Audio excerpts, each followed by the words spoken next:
Now, your 19 Storm Track weather forecast. Well, our latest storm system that brought several days of rain to the area is now over with, and we are looking at some quieter days ahead, though I do expect fog around for the next couple of mornings, including this morning, so be aware of that on the morning commute. We do have lower rain chances ahead. There are a couple small chances here for the rest of this week we'll talk about coming up, and a cool and breezy weekend, at least cool for late August standards. So here are some of the rainfall reports around the area, and this is since Friday. Decorah had 7.44 inches of rain.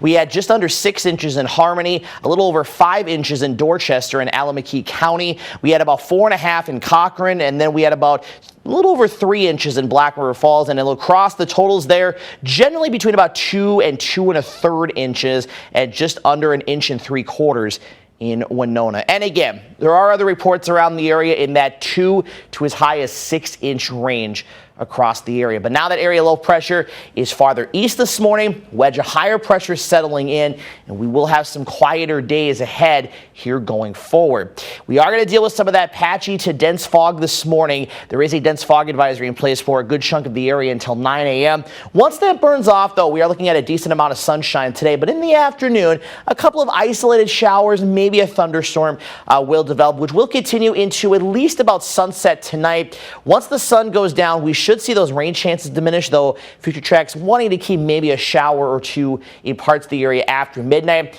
Tomorrow morning, likely going to deal with some patchy to dense fog yet again, but tomorrow, though, overall is going to be a little bit drier. Now, there may be a sprinkle or two if you're over near, say, Lone Rock up to Hillsborough and Camp Douglas, but for the most part, we are going to be dry. Tomorrow night, a mostly clear sky, and into Thursday, once again, we'll start off with the fog, and then in the afternoon, we're looking at a sunny to mostly sunny sky. So the next couple of days, outside of that small rain chance today, looking pretty good, actually, though it'll still be a bit on the humid side. Then as we get into Friday, a cold front is going to bring a slight increase in the number of those showers and maybe a thunderstorm or two. But then you head into the weekend, and we're not expecting any rain chances. In fact, dew points will be coming down, so we're not really going to see much for rain chances, and cloud coverage is actually going to decrease as well.